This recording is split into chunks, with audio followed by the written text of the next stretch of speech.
Alhamdulillah jamaah masih di Islam itu Indah dan hari ini kita sedang membahas tema tradisi menjelang puasa sunnah atau bid'ah. Masya Allah tadi masih ada nih yang belum dibahas nih.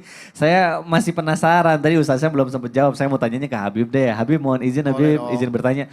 Kita tahu ya setiap orang, setiap keluarga gitu ya di seluruh Indonesia bahkan di seluruh dunia ini punya tradisi masing-masing, punya kebiasaan masing-masing. Nah kalau saya kebiasaannya itu suka biasanya bersih-bersih bahkan dibilangnya kata mama saya itu mandi bersih gitu. Nah sebenarnya ini yang pengen saya tanyain kalau misalnya kita menyambut Ramadan dengan yang istilahnya dibilang mandi bersih itu termasuk sunnah atau bid'ah Habib mohon penjelasannya. Ini masalahnya mandi itu emang ada yang gak bersih? Iya ya namanya mandi pasti bersih ya harusnya ya. Nah ini pengen dijelaskan. Ini karena spesifik mau menjelang Ramadan nih mandi bersihnya gimana nih. Mandi wajib atau mandi hadas? Nah ini dia perlu. Ini atau mandi sunnah atau apa nih? Mandi sunnah atau apa ya pokoknya kita cuma biasanya mandi bersih aja menjelang Ramadan gitu. Nah ini mohon penjelasannya. Ya silakan Ustaz Maulana, Ustaz Syam.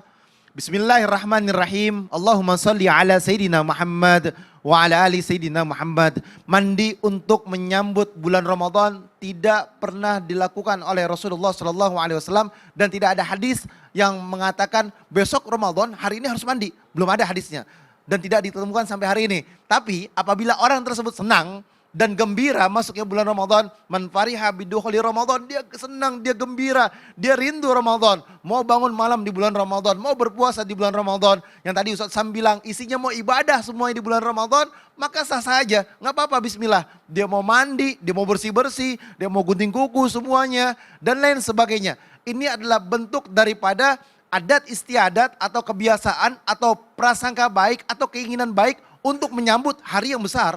Untuk menyambut bulan yang besar. Bulan yang diridhoi oleh Allah Subhanahu wa taala untuk umatnya baginda Nabi besar Muhammad sallallahu alaihi wasallam. Tetapi kalau mandinya dikeramatkan, ada unsur syiriknya, maka ini yang berbahaya. Maka ini yang harus berhati-hati. Karena apa? Dampaknya bisa fatal. Apalagi mandinya bercampur baur antara laki-laki dan perempuan. Ikhtilat, terjadi sebuah hal-hal yang mudarat di dalamnya. Ini yang berbahaya. Terus mandi apa saja sih yang disunahkan oleh Rasulullah Sallallahu Alaihi Wasallam? Yang pertama adalah mandi hari raya dan mandi salat Jumat. Dalam hadis dijelaskan karena Rasulullah Sallallahu Alaihi Wasallam yagtasilu yaumal fitri wa yaumal adha. Jadi Rasulullah Sallallahu Alaihi Wasallam mandi itu adalah pada hari fitri dan pada hari Idul Adha. Dan juga Yaumul Jumat sebelum sholat Jumat itu pada bergegas-gegas siap-siap mandi dulu mau sholat Jumat. Dan bahkan ada ulama yang mewajibkan untuk mandi dulu baru sholat Jumat. Dan menurut mazhab Imam Syafi'i sunnah yang dilakukan untuk mandi dulu dan sholat Jumat. Oleh karena itu kita harus paham nih mana yang diwajibkan, mana yang disunahkan, mana yang dapat pahala besar. Terus apa lagi? Yang kedua, mandi ketika ihram untuk haji dan umroh.